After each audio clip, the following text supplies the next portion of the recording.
nossa alegria, telespectadores, por estarmos com vocês mais uma vez no programa ASP-UF em Ação, da Associação de Professores Inativos da Universidade Federal Fluminense. Esse programa acontece graças a um convênio da nossa associação com a PROEX-UF. O tema de hoje é Pais, Princípios e Fundamentos. E os entrevistados são os professores Maria Felisberta Batista Trindade. A professora Maria Felisberta, ela é ex-secretária de Educação do município, professora emérita da UF, aposentada pela Faculdade de Educação e a nossa atual primeira vice-presidente da ASP.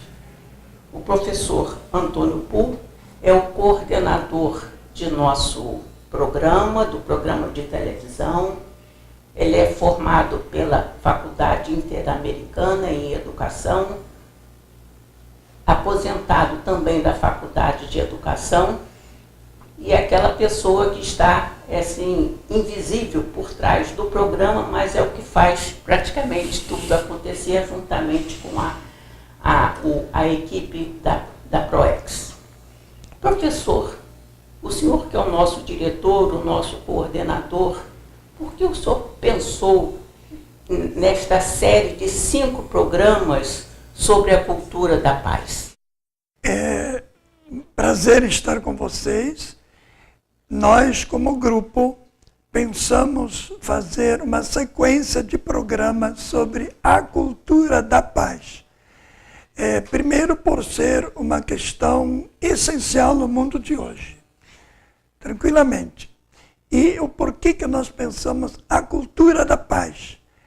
Cultura é uma, vamos chamar assim, uma mentalidade que determina o pensar e o agir de muitas pessoas. Determina um pensamento, uma mentalidade que realmente determina as formas de pensar e as formas de agir de um grande contingente. Então se forma cultura. E de paz, por quê? Porque hoje, nas relações de família, de comunidades, de escolas, de país, de mundo, nós precisamos voltar a princípios fundamentais do respeito do ser humano, da dignidade da pessoa humana, das relações baseadas em valores humanos e valores de igualdade, etc. Que a gente vai trabalhar um pouco essa questão. Então, a cultura da paz, dentro de uma visão de cultura, de criação de cultura, desenvolvimento de uma educação para a cultura e também o foco paz. São os nossos 2 pontos de reflexão nos 5 programas que vão ser feitos agora nos próximos. Quando o senhor falou que ia fazer essa série de programas, a mim me agradou muito, porque nós sabemos que quando o conceito está aviltado, ele deve ser cada vez mais reiterado. Então, falar sobre paz no momento atual é uma coisa assim muito propícia. Mas será que nós sabemos bem o que é paz? O que é paz? O que vocês pensam sobre esse conceito de paz? Eu vou colocar uma ideia mais macro. Os antigos tempos de guerras e romanos e tal, eles tinham uma frase que era, em latim, me permitam dizer, que era si vis pacem para bellum. Queria dizer, se queres a paz, prepara a guerra. E isso continua um pouco no mundo de hoje. Quando, na década de 60, nós tivemos a Guerra Fria, e houve uma época em que, de um lado, comandava, entre aspas, o Kennedy, e do outro lado, Nikita Khrushchev. Quando eles estavam naquelas discussões de mundo de domínio, etc., entrou uma pessoa, no caso João XXIII, Papa, e escreveu uma chamada encíclica que se chamava Pacem in Terris, paz na terra.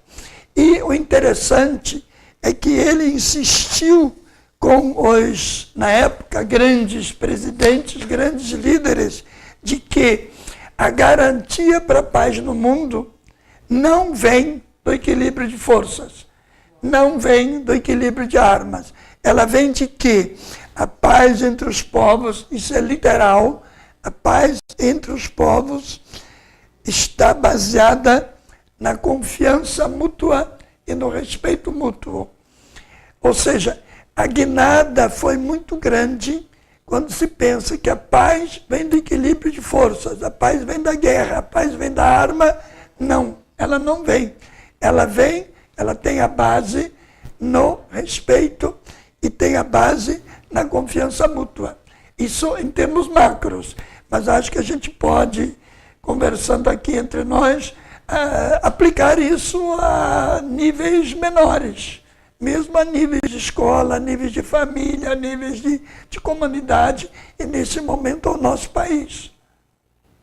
É isso? Pensa, professora. Eu concordo. Inclusive me chamou a atenção que em alguns dicionários nós ainda tínhamos assim, antônimo de guerra, como se tivesse que existir a guerra para que a paz seria decorrente. E eu comecei a pensar, a refletir, e hoje, como eu estou muito preocupada com os direitos humanos, que devem ser consagrados no mundo e no nosso país, que há caminhos que estão sendo percorridos, mas ainda não estão consagrados, porque enquanto existirem a intolerância, os preconceitos, não é? O diferente não é aceito, eu aceito a mim mesma, se for igual a mim, fica difícil você compreender a proclamação efetiva de todos os direitos humanos. Então, o que eu entendo pela paz, entendo a paz como amor fraterno, como pertinente aos valores éticos, à dignidade da pessoa humana, ao entendimento. A paz, ela verbaliza, não é, como forma de ser ação nossa, o entendimento, onde o racional suplanta sentimentos aviltantes, porque os sentimentos mais nobres do amor aos outros, da amizade, da colaboração, da participação, não estão presentes naqueles que pregou a guerra. E acho que, nesse caso, tem que existir até mesmo a formulação e implementação de políticas públicas e privadas, também atingindo as iniciativas privadas, visando ações sociais para a manutenção da paz. E aí essas políticas públicas se voltariam inicialmente para a educação e cultura, porque eu gosto muito de ir a peças de teatro, eu tenho ido de vez em quando algumas. É uma multidão, o teatro fica cheíssimo. Quanto mais agora, transporte, facilidades, etc. Então, por que não, né, algumas peças teatrais que teriam como questão vital a paz, tendo todos aqueles acontecimentos do dia a dia, engraçados, namoro, isso e aquilo, senão não tem graça a peça, né? Mas presente na televisão. A televisão tem uma penetração muito grande. Rádio, quer dizer, então, e na educação, começando desde a educação infantil. Nesse ponto, Felisberta, eu acho que a nossa mídia, especialmente a televisão, ela não cumpre um papel essencial que é, diríamos assim, que é o respeito aos bens maiores, que é a utilidade pública. A televisão, ela tem uma responsabilidade social pública muito grande que ela não cumpre. Lamentavelmente, as nossas empresas mantenedoras de televisão viraram quase que exclusivamente empresas financeiras, empresas comerciais. E elas esquecem que elas têm uma função social de educação do povo. E elas são concessão do Estado. Como concessão do Estado, deveria haver também, mais claramente, uma política do Estado para orientar as empresas de comunicação para terem, diríamos assim, cumprido o seu papel social, o seu papel educacional. Isso é, de um lado, da empresa, e, de outro lado, a política pública do Estado. Muito bem. É isso mesmo. Aí, quando eu falo na implementação de políticas públicas, estaria contido dentro das políticas públicas, né? Seria um tema, talvez, para se discutir dentro desse tema maior sobre a questão da cultura da paz, a necessidade dessas políticas públicas. Esse conceito de paz, né? Acho que nós todos estamos de acordo. E eu até li uma coisa interessante, que a paz é a coroa ou coroamento da cooperação. Porque a paz surge do entendimento entre as pessoas. E tanto a professora Felisberta como o professor Pull falaram assim de determinados vícios que impedem que haja a paz na família, a paz nas escolas, né? Se nós realmente assim tivéssemos assim, melhores relações humanas, a paz aconteceria na Terra, né? E para isso é preciso assim nós reforçarmos essa parte assim de como trazer a harmonia. Aí entra um pouco a questão que Felisberto estava colocando, que é a educação para a paz. A educação para a paz. Quer dizer, se nós queremos criar e desenvolver uma cultura de paz, nós precisamos estar preocupados por inserir isso em todas as formas que nós temos de atingimento em qualquer idade. A família, a escola, a sociedade, os clubes, tal. Porque são princípios que fazem com que as pessoas pensem e ajam de acordo com isso. Então, é todo um processo de educação que vai se fazendo em todos os níveis. E desde a creche, desde a educação infantil. Nós, infelizmente, estamos chegando assim ao término desse primeiro bloco, mas fique conosco, telespectador, para saber um pouco mais sobre o tema da paz. No segundo bloco, que inicia dentro de instantes, esperamos vocês.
Da Associação de Professores Inativos da Universidade Federal Fluminense, continuaremos a focalizar o problema da paz, entrevistando os professores Antônio Pull, o coordenador deste programa, e a professora Maria Felisberta Trindade.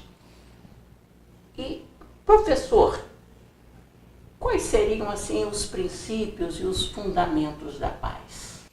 A gente pode elencar uma série enorme de princípios. E mais que a gente vai elencando, não vai esgotar. Mas algumas questões que a gente poderia citar. Por exemplo, como nós estamos trabalhando a cultura da paz, e estamos querendo, diríamos assim, que haja essa cultura da paz difundida na sociedade toda, a gente sabe que violência não se vence com violência. a lógica que vence é a lógica do amor, a lógica do bem comum. Não é a lógica da violência. Não é... Vejam o diálogo interessante que aconteceu na história da vida de Jesus Cristo. Certa vez ele diz assim: vocês diziam dente por dente, olho por olho. Eu digo, não pague o mal pelo mal, mas pague o mal pelo bem, que é um outro princípio fundamental de paz. Não pagar o mal com o mal, mas com o bem. Porque na hora em que eu entro na lei do dente por dente, olho por olho, eu entro na lei da violência. Então é na contramão exatamente da cultura da paz. Outra questão seria criar relacionamentos que estão tendo como princípio a necessidade de um projeto social comum. Quando as comunidades e os países percebem que tem que haver um projeto social comum, estão na perspectiva da cultura da paz. Outra questão, não se justifica colocar as armas como solução de conflitos. Os conflitos não se resolvem pelas armas. Não é como fazia o romano, ou como faziam na Idade Média, em que você queria, diríamos assim, vencer o outro, então os dois com a arma, um apontando no outro, e quem dá o primeiro tiro vence. Na realidade, não é quem vence quem dá o primeiro tiro. Vence quem estica a mão, quem quer aproximar, quem quer encontrar formas de superar conflitos. E conflito vai haver sempre, discordância vai haver sempre, mas quem tem a cultura da paz sabe como é que ele vai tentar encaminhar a solução dos conflitos. Eu estou pensando muito por aí. Mas além do que os argumentos, né?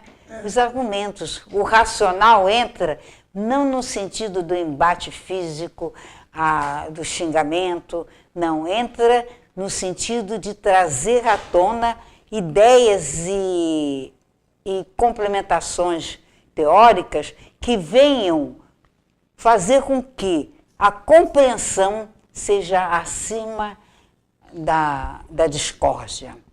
Isso é muito importante. Isso a gente vê até na família. No outro dia mesmo eu estava pensando na minha casa. A minha filha mais velha, que foi, aliás, filha única há muito tempo, ela fez agora operação nos olhos, né, da catarata. E aí ela foi lá para casa, que ela está sozinha, então, porque ela não pode abaixar, não pode isso, não pode aquilo. Mas aí, de repente, ela viu lá um gato fazendo uma coisa e se abaixou. Depois reclamou que abaixou. Você vê que é assim. Ela não tinha nada que se abaixar. Ela tinha que chamar a irmã e, gente, está acontecendo isso aqui. Então, você deixa de raciocinar nas coisas mais simples. Mais simples, uma coisa simples. Estou dando exemplo de propósito simples. E a gente vê nas escolas, vê no trabalho. Por exemplo, quando a melhor coisa que a gente tem para fazer um projeto é fazer um grupo para discutir as ideias do projeto. Que, aliás, tem sido a nossa prática aqui com a coordenação do pool. Nós estamos aqui neste momento falando através da televisão, mas nós discutimos qual seria a proposta. Quando ele veio com a proposta, nós discutimos quais os lados favoráveis, quais os desfavoráveis. Vale a pena os favoráveis se sobrepunham aos desfavoráveis. É isso que é dialética. Fala-se tanto em dialética e pensa que dialética é só assim, uma coisa meia burocrática. Tese, antítese, síntese. Não é assim. É a discussão coletiva buscando um denominador comum que nos une, porque aquilo que une avança e aquilo que desune retrocede. Perfeito. E como vocês colocaram muito bem, essas coisas todas começam assim com cada um de nós, começam com a nossa família, né? Cada um de nós é um pequeno pacifista, como filho, como pai, como professor, né? Como elemento da sociedade de um modo geral. Mas há pessoas no mundo que são realmente assim, se caracterizam por serem pacifistas. No século passado, nós lembramos do Mahatma Gandhi. A palavra Mahatma significa grande alma.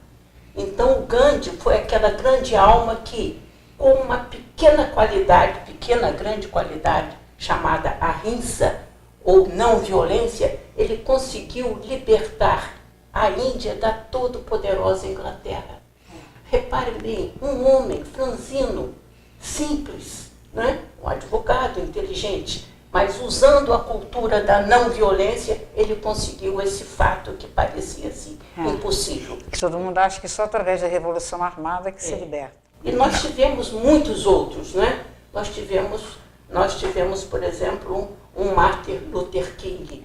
Nós tivemos, por exemplo, se a gente quiser colocar em termos mais próximos de nós, o Sérgio Vieira de Mello, lutando tanto pela paz, que deu a sua vida no Timor-Leste.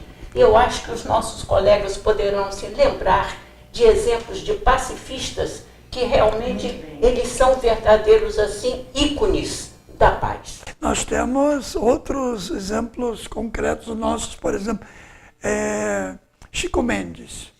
Chico Mendes é um lutador pela manutenção da floresta, pela melhoria do meio ambiente, etc., mas não por meios, diríamos assim, de violência, e sim pelo avanço das ideias, pelo avanço da convicção, a cultura da paz. E assim nós temos outras pessoas. Eu lembro Dom Helder Câmara. Dom Helder Câmara foi uma pessoa que lutou por isso a vida inteira, querendo que a superação das dificuldades viesse pela ajuda mútua, pela somatória de esforços, mas na perspectiva da cultura da paz. Você está me fazendo lembrar a minha participação na campanha, quando jovem, pela paz, pelo Pacto de Paz entre as grandes potências, porque terminou a Segunda Guerra Mundial, eu era garota, e, no entanto, os maiores países capitalistas começaram, não é, a criar uma problemática em relação aos povos, principalmente da Ásia e tudo isso. Aí foi uma campanha mundial pelo pacto, a assinatura, a listinha de assinatura, todo mundo com mesinha na rua, pelo Pacto da Paz entre as grandes potências. Foi bom você lembrar isso, porque isso vai ser trabalhado mais amplamente no nosso 5º programa. Nosso 5º programa, com a participação de um grupo do Avatar, nós vamos ter um dos aspectos esse, como levantar a bandeira da paz e como trabalhar essa bandeira da paz. E a própria organização da ONU, via Unesco, tem um manifesto lançado em 2000, que é um manifesto chamado da paz, em que ela diz, por exemplo, entre as questões que eles chamam de pressupostos, eles colocam o seguinte: respeito à vida e à sua dignidade. Depois, a prática da não violência em todas as suas formas, seja física, sexual, psicológica, econômica, social. A prática da generosidade para acabar com a exclusão, a injustiça. Veja o seguinte: se relaciona com direitos humanos. Se nós distribuíssemos os alimentos estocados na Europa, nós teríamos condição de dar comida suficiente a 2 bilhões de pessoas no mundo. Os alimentos estocados na Europa. Daríamos de comer a 2 bilhões de pessoas. Depois, outra coisa que ele coloca: liberdade de expressão, diversidade cultural, etc. Mais uma série de outros princípios e fundamentos que a Unesco coloca. E que pertencem também aos direitos humanos. Perfeito. É interessante a gente pensar, né, que a Unesco, a ONU, surgiu justamente depois da Grande Guerra. Então, eu acho que foi assim um estabelecimento assim de alguma coisa muito importante. Foi. Naquela época eu estive na Europa e tinha uma frase escrita na frente lá da sede da Unesco, escrito dizendo que se era na mente das pessoas que nascia a guerra, era na mente das pessoas que nós temos que trabalhar a paz. Muito bem. Era alguma coisa assim que se falava muito naquele momento na Unesco, né? É perfeito. Até uma frase que corrobora isso, que diz que onde vai teu pensamento, vai a tua ação. E onde você vê tanques, lá na frente vai ver guerra.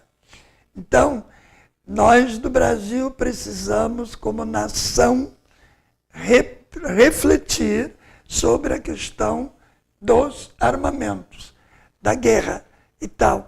As UPPs têm que repensar-se numa linha de não violência, de não arma, porque não é por aí que se vai conquistar paz, na chamada paz nas favelas. A chamada polícia pacificadora, ela tem que ser reeducada para pensar como comunidade, como paz, e não como arma, como intervenção de arma. Enquanto continuar a intervenção de arma, não teremos paz. Ainda teríamos muito que falar sobre paz. Aliás, teremos que falar sobre paz. Temos mais 4 programas sobre isso, mas infelizmente agora nós estamos chegando ao final de mais um programa da ASP-UF em Ação, da Associação de Professores Inativos da Universidade Federal Fluminense. Agradecemos os nossos entrevistados, professora Maria Felisberto e professor Antônio Pul. E dizemos a você, telespectador, que poderá acessar este e outros programas pelo nosso site, pelo UFTube, e comunicar-se conosco através do telefone, vindo mesmo aqui a nossa sede, cujo endereço está na telinha. Convidamos a você para estar conosco no próximo programa.